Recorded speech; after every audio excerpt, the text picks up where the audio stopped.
اور پھر میں ایک اور بات بھی اپنے کم سن ساتھیوں سے کروں کہ جو آپ کے اور ہمارے درمیان مایوسی پھیلانے والے لوگ، جو ہمارے اور آپ کے درمیان خوف پھیلانے والے لوگ، ان سے ذرا بچے بچے رہیے.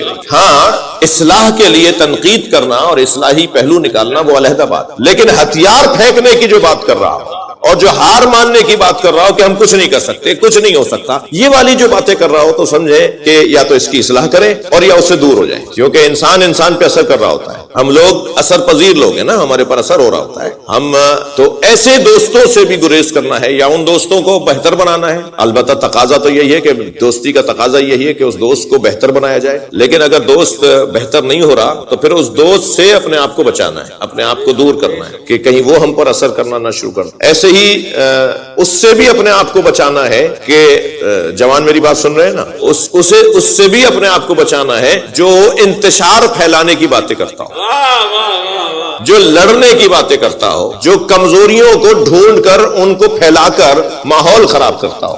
یہ انسان بھی ناسور ہے، یہ بیکٹیریا بھی لگ جاتا ہے، یہ کورونا سے زیادہ بڑی بیماری ہے، یہ اداروں کو تباہ کر دیتی ہے بیماری. یہ آپس کے اختلاف کو ہوا دے کر سجا کر پیش کر کے اپنے اداروں کو تباہ کر دیتی ہے یہ بیماری. تو ایک تو وہ جو مایوسی پھیلائے، ایک وہ جو کہ آپس میں لڑوائے، یہ دونوں شیطان کی آوازیں ہیں. جی میں تو جنرل عام بات کر رہا ہوں، یہاں کے لیے مجلس نہیں پڑھا، تو آپ کہیں ضمیروں کے اشارے نہیں لے جائیے گا.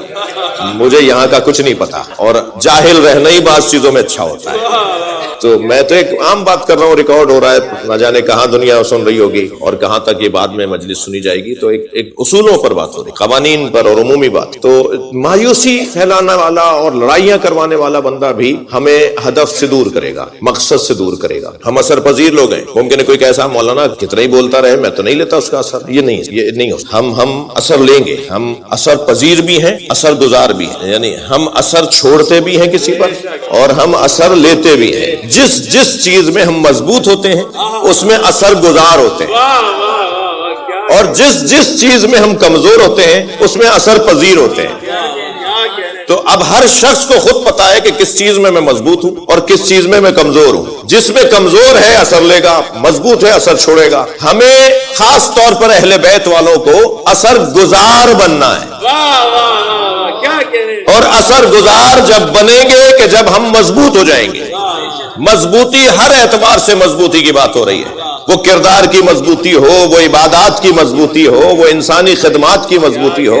ہر اعتبار سے مضبوطی بہتری مسلسل. اور پھر ایک وقت آئے گا کہ آپ اثر چھوڑنے لگیں گے، اثر ڈالنے لگیں گے، اثر گزار ہو جائیں گے. یہ نہیں ہو سکتا کہ میں اثر قبول نہ کروں، نہیں ہو سکتا، بالکل نہیں ہو سکتا. 2 مہینے تک ایک بزرگ عالم دین تھے، مفتی عنایت علی شاہ صاحب ملتان کے. وہ جب ہندوستان کی تقسیم اور پاکستان کی تشکیل سے پہلے ریاستیں تھیں، تو خیرپور ریاست کے وہ مفتی اعظم. تو ہم نے ان کی ہم نے اپنے بچپن میں قصے سنے ہوئے تھے ان کے. تو ایک جگہ میری ملاقات ہو گئی. تو 2 مہینے تک اس سفر میں ان کے ساتھ رہا. وہ کیونکہ سرائیکی زبان بولتے تھے، تو اردو بھی ظاہر ہے، سرائیکی زبان بولنے والا سرائیکی لہجے میں ہی اردو بولے گا. تو 2 مہینے کے بعد میرے کچھ ہندوستانی اور کچھ کراچی کے دوستوں نے کہا کہ تمہاری زبان سرائیکی ہے. کہ نہیں، میں تو سرائیکی زبان نہیں ہے، میری زبان مجھے اچھی لگتی ہے، وہ علیحدہ بات ہے، وہ میٹھی اور پیاری زبان ہے، اور ہر زبان اللہ نے بنائی ہے تو وہ ہماری زبان ہے. تو مگر میری زبان، مادری زبان جو ہے وہ سرائیکی نہیں. کہنا تم تو سرائیکی لہجے میں بولتے ہو.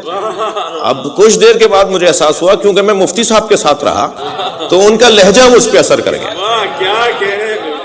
جو آپ پر اثر کر رہا ہوتا ہے، جو آپ کا بڑا ہوتا ہے وہ آپ پہ اثر کر رہا ہوتا ہے. جس کا روب آپ پر ہوتا ہے اس کا اثر ہو رہا ہوتا ہے. ایسا ہی ہے نا.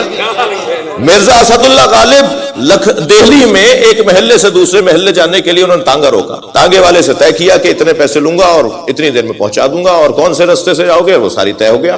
آدھے رستے میں تانگے والے کو روک کر کہنے لگے روکو مجھے اترنا ہے. تو اس نے کہا جی وہ محلہ تو ابھی دور ہے. کہنا نہیں، وہاں تک تو میری اردو خراب ہو جائے گی.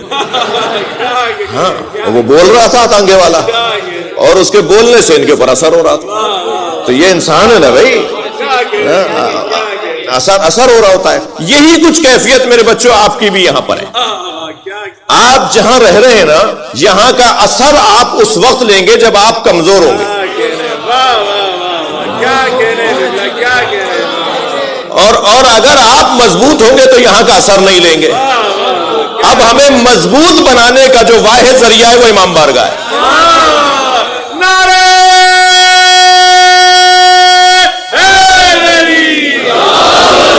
یہاں آنے والے کی زبان بھی صحیح رہے گی، یہاں آنے والے کا عقیدہ بھی صحیح رہے گا، یہاں آنے والے کی عبادتیں بھی بہتر ہوتی چلی جائیں گی۔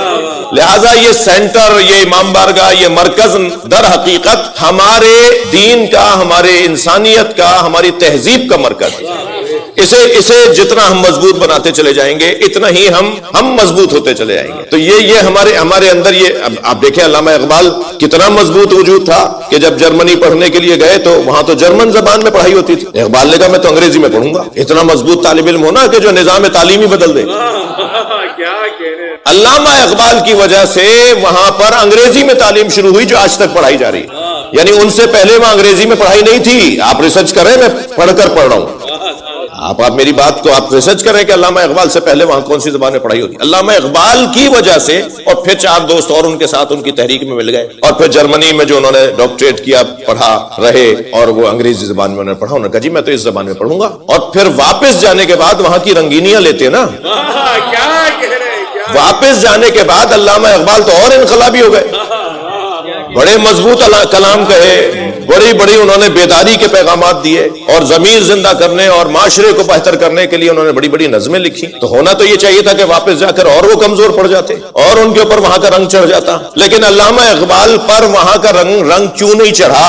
علامہ اقبال اثر گزار رہے، اثر پذیر نہیں ہوئے۔ وہ جو فارمولہ انہوں نے دیا ہے وہ سن لیجئے۔ اقبال نے فارمولہ دیا کہ خیرہ نہ کر سکا مجھے جلوے دانش فرنگ یورپ مغرب، جی پہلے کہتے تھے ولایت، کہاں گیا ہے پڑھنے؟ ولایت پڑھنے گیا ہے۔ تو علامہ اقبال کہہ رہے ہیں کہ خیرہ نہ کر سکا، میری آنکھیں جو ہے وہ پھٹی کی پھٹی نہیں رہ گئی وہاں دیکھ کر خیرہ نہ کر سکا مجھے جلوے دانش فرنگ، سرما ہے میری آنکھ کا خاک مدینہ و نجف۔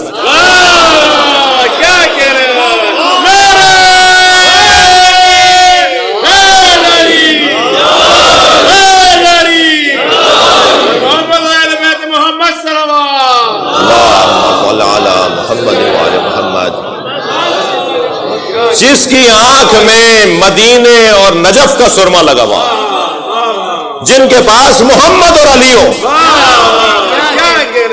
وہ کسی پروفیسر سے متاثر ہونے والے نہیں، جن کے پاس سیدہ ہو وہ کسی لیڈی سے متاثر ہونے والے نہیں۔